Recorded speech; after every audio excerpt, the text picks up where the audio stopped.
50-60 लाख की बाइक पे फिर रहे और आपने मास्क नहीं लगा रखा। उस मास्क पे कितने दलित मजदूर और मुसलमानों को मारा गया, इतनी बर्बरता से पीटा गया। यानी आप लॉकडाउन का उल्लंघन करें, आप कुछ भी करें, आप पे कुछ नहीं। और कोई बंदा आपको इस वाली बात पे इंस्टिगेट करता है तो आप उस पे यूएपीए लगा देंगे, एनएसए लगा देंगे। तो सोशल एक्टिविस्ट को दबाया जा रहा है, उन पे यूएपीए लगा के उन्हें जेलों में डाला जा रहा है। अगर तुम हक की आवाज उठाओगे तो हम तुम्हारा हाल भी यही करेंगे। तो बीजेपी सरकार को अगर आप उठा कर देंगे, लगभग रेपिस्ट हैं, इनकी पार्टी में सारे रेपिस्ट हैं। और जो इनकी नेताएं थी वो जो साड़ी उठा कर डांस करती थी, स्मृति ईरानी, कहाँ है वो? आतंकवादी गुंडे बिल्कुल निडर होकर घूम रहे हैं। क्योंकि कटवा कांड हुआ था, इन्होंने तिरंगे में यात्रा निकाली थी। 3 तलाक का इन्होंने कानून जो बनाया था, पास करा था, क्या करा था? वो भी एक फर्जी वाला था। 370 हटाई थी, क्या कहा था? हम आतंकवाद खत्म कर देंगे। क्या कश्मीर से आतंकवाद खत्म हुआ? क्योंकि वो शेर है, सभी का खून शामिल है यहाँ की मिट्टी में, किसी के बाप का हिंदुस्तान नहीं है। तो ये आपका भारत है, इसको बचाने की जिम्मेदारी आपकी है। ये चड्डीधारियों का भारत नहीं है। हम किसी भी चीज पे आवाज उठाते हैं, हमें जेलों में डाल दिया जाता है। तो हम गुलामी में ऑलरेडी हैं। आप डेमोक्रेसी में समझिए, डेमोक्रेसी कत्ल हो चुकी। भीमराव अम्बेडकर का जो संविधान है वो फाड़ा जा रहा है और फाड़ा जाएगा।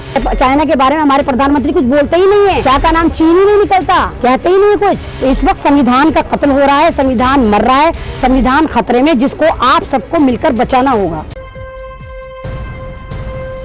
लाइव टीवी, सच सबसे आगे। मतलब उन्होंने जिस एक जज के ऊपर नहीं बोला, उन्होंने एक आदमी के ऊपर बोला। उन्होंने अदालत को टारगेट नहीं करा, उन्होंने एक बंदे को टारगेट करा कि जब लॉकडाउन में आप इतनी एक्सपेंसिव बीजेपी के नेता की 50-60 लाख की बाइक पे फिर रहे और आपने मास्क नहीं लगा रखा। और ये वही मास्क है, अगर आप देखिए उस मास्क पे कितने दलित मजदूर और मुसलमानों को मारा गया, इतनी बर्बरता से पीटा गया। तो आप तो सभ्य नागरिक थे, आप तो जज थे, तो आप बिना मास्क के कैसे जा रहे थे? और लॉकडाउन में जा रहे थे और अच्छा खासी भीड़ भड़का कर रखी थी आपने।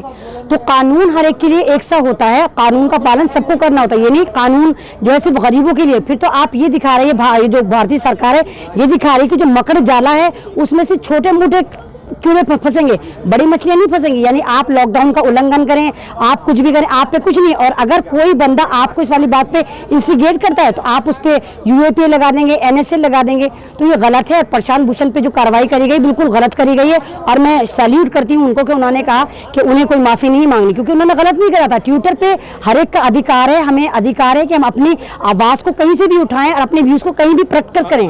ये तो लगातार चल रहा है और पिछले 2 सालों से ये बहुत ज्यादा तेजी से चल रहा है कि सोशल एक्टिविस्ट को दबाया जा रहा है, उन पे यूएपी लगा के उन्हें जेलों में डाला जा रहा है। पत्रकार सेफ नहीं है, पत्रकारों को मारा जा रहा है, सब पे उल्टे सीधे एक्ट लगाए जा रहे हैं। तो ये आपकी आवाज को दबाया जा रहा है, एक डर की राजनीति करी जा रही है ताकि आप डर जाएं और हक के लिए बोलना बंद कर दें। और जिसको उठाते हैं फिर स्ट्रीम मीडिया उसको इतना लाइमलाइट में लेकर आता है ताकि पूरे भारत को पता चल जाए कि देखो अगर तुम हक की आवाज उठाओगे तो हम तुम्हारा हाल भी यही करेंगे जो हमने इन लोगों का करा है। तो इस वक्त संविधान का कत्ल हो रहा है, संविधान मर रहा है, संविधान खतरे में, जिसको आप सबको मिलकर बचाना होगा। नजीब जो थे एक मुस्लिम नेम थे और मुसलमान थे और जिनको आरएसएस वालों ने ही किडनैप करा था, एबीवीपी के गुंडों ने। तो एक तो मुस्लिम नेम थे और दूसरी बात सुशांत राजपूत जो है एक मुद्दा बनाकर बिहार इलेक्शन में यूज करना चाह रही है भारतीय सरकार। इनके पास कोई मुद्दा तो है नहीं, क्या कहेंगे ये बिहार जीतने के लिए, क्या कहेंगे? तो यही मुद्दा बनाएंगे कि हाँ सुशांत राजपूत हम तुम्हारी तरफ हैं, क्योंकि उनका जहां पर कत्ल हुआ वो महाराष्ट्र में हुआ। कत्ल हुआ, ये सुसाइड हुई, वो कत्ल ही है। लोग कह रहे हैं कत्ल है, कुछ कह रहे हैं सुसाइड है, वो क्लियर नहीं है। लेकिन महाराष्ट्र सरकार को ये हमेशा गिराने की साजिश में लगे रहते हैं, कभी यहाँ से खरीदे कभी वहां से खरीदे। अब जब ये नाकाम हो गए महाराष्ट्र सरकार को गिराने में, तो अब ये नया पेंतरा लेकर आए सुशांत सिंह राजपूत का कि सुशांत सिंह पे ये पूरा कैश करा लें और उस पे ये बिहार का इलेक्शन जीत लें। ऐसा होगा नहीं है, बिहार वाले भी बहुत अक्लमंद है, पूरा भारत बहुत अक्लमंद है, सबको पता है कि आप सिर्फ ये राजनीति कर रहे हैं, इसमें कुछ और नहीं है। तो बीजेपी सरकार को अगर आप उठाकर देखिए 44% जो है यहाँ पर लगभग रेपिस्ट हैं, इनकी पार्टी में सारे रेपिस्ट हैं। और जो इनकी नेताएं थी वो जो साड़ी उठा कर डांस करती थी, स्मृति ईरानी महंगाई पे करती थी, कहाँ है वो? जब बेटियां मर रही हैं, बेटियां लूट रही, एक के बाद एक बेटियों को मारा भी जा रहा है, रेप करके मारा जा रहा है, उनको जलाया जा रहा है, उनकी जबानें काटी जा रही है, उनकी आंखें निकाली जा रही हैं। तो बेटी बचाओ बेटी पढ़ाओ का जो नारा है सिर्फ वो ट्विटर पे ही रह गया, उस पे ग्राउंड पे उसका कोई लागू नहीं हुआ। सबसे ज्यादा इस वक्त बेटियां ही अनसेफ है। चाहे आप दिल्ली में देखिए, वो 12 साल की बच्ची को मारा गया, उसको रेप करा, वो तो करा ही करा, उसके बाद उसकी बॉडी को कैंचियों से गोद दिया गया। तो ये किस तरह की राजनीति है कि आपके राज्य में आतंकवादी गुंडे बिल्कुल निडर होकर घूम रहे हैं, उन्हें कोई खतरा नहीं, उनको पता है। क्योंकि कटवा कांड हुआ था, इन्होंने तिरंगे में यात्रा निकाली थी, निर्भया कांड हुआ था, इंसाफ 8-9 साल बाद मिला। तो इनको पता है कुछ होना जाना तो हमारे पास है नहीं, तो आराम से रेप करो, लड़कियों की जिनका रेप करो उनको मारो काटो कुछ भी करो, तो ये सरकार उनका पूरा सपोर्ट करेगी। चिन्मयानंद आपके सामने है, सेंगर आपके सामने, इनको क्लीन चिट मिल गई। चिन्मयानंद पक्का रेपिस्ट था, पूरी वीडियो वायरल हुई। सेंगर ने एक लड़की का रेप करा, पूरे खानदान को मरवा दिया, उसको क्लीन चिट मिल गई। तो जहां पर इतना इस तरह होगा तो वहां पर जितने भी अपराधी हैं उनके हौसले बुलंद होंगे। तो यही चल रहा है, क्योंकि रेप पे ऐसे ही नहीं बोलते कि रेप में सारे के सारे नाम इन्हीं बीजेपी वालों के ही निकल कर आते हैं। जितने भी रेप होते हैं सारे के सारे इन्हीं का उसमें हाथ होता है। और कोई कानून बनाएंगे नहीं तो कानून बदलने का, 3 तलाक का इन्होंने कानून जो बनाया था, पास करा था, क्या करा था? वो भी एक फर्जीवाड़ा था। 370 हटाई थी, क्या कहा था? हम आतंकवाद खत्म कर देंगे। क्या कश्मीर से आतंकवाद खत्म हुआ? वहां तो अभी भी आप ऐसे मार मार के कहने के आतंकवादी आतंकवादी, तो यानी वहां पर भी आपका तजर्बा बेकार हुआ। इस वक्त संविधान खतरे में है, भीमराव अंबेडकर का संविधान है जिसको बचाने की जिम्मेदारी आपकी है। ये भारत आपका है, किसी का नहीं है, क्योंकि वो शेर है, सभी का खून शामिल है यहाँ की मिट्टी में, किसी के बाप का हिंदुस्तान नहीं है। तो ये आपका भारत है, इसको बचाने की जिम्मेदारी आपकी है, ये चड्डीधारियों का भारत नहीं है। तो ये तो एजुकेशन खत्म ही करना चाहते हैं। मैं ये वाली बात पहले से बोल रही हूँ कि व्हाट्सएप एजेंडा चाहते हैं कि व्हाट्सएप से पढ़ते रहो, अदरवाइज स्कूल की शक्लें ना देखो। अभी आप देखिए जैसे इन्होंने रेलवे प्राइवेट करा, जो प्लेटफॉर्म टिकट 5 रुपए का 10 रुपए का था वो 50 रुपए हो गया। ऐसे ही एजुकेशन का होगा, जो 10-12 हजार की होगी लाखों में पहुंच जाएगी। तो एजुकेशन से जो गरीब तबका है, 90 करोड़ लोग हैं, वो दूर हो जाएंगे। खाली एक एलीट क्लास जो है वो एजुकेशन में आएगा। यही वजह है इन्होंने जामिया पे अटैक करा, यही वजह ये एएमयू पे अटैक करते हैं, यही वजह ये जेएनयू पे अटैक करते हैं, क्योंकि यहाँ पर बहुत गरीब बच्चे पढ़ते हैं और हायर एजुकेशन लेके कोई आईपीएस ऑफिसर बनना है, कोई कुछ बनना है। तो इसी वजह से यूनिवर्सिटी को टारगेट करते हैं और उसी की कड़ी है कि पूरा का पूरा एकेडमिक को, पूरा इंस्टीट्यूशन को भी प्राइवेट करने जा रहे हैं। लेकिन हमें मुखालफत करनी होगी, हमें इनको बताना होगा कि आप ये इस तरह नहीं कर सकते। एजुकेशन पे हमारा राइट है, ये गवर्नमेंट का असासा था, ये गवर्नमेंट का असासा ही रहना चाहिए। गुलामी की तरफ जा नहीं सकते हम, गुलामी की तरफ ऑलरेडी जाना शुरू हो गए, आधे से ज्यादा हम गुलाम हो चुके हैं। ये किसी मुल्क की गुलामी है कि हमें आजाद आवाज नहीं बचे, हम किसी भी चीज पे आवाज उठाते हैं हमें जेलों में डाल दिया जाता है। तो हम गुलामी में ऑलरेडी हैं। आप डेमोक्रेसी में समझिए, डेमोक्रेसी कत्ल हो चुकी।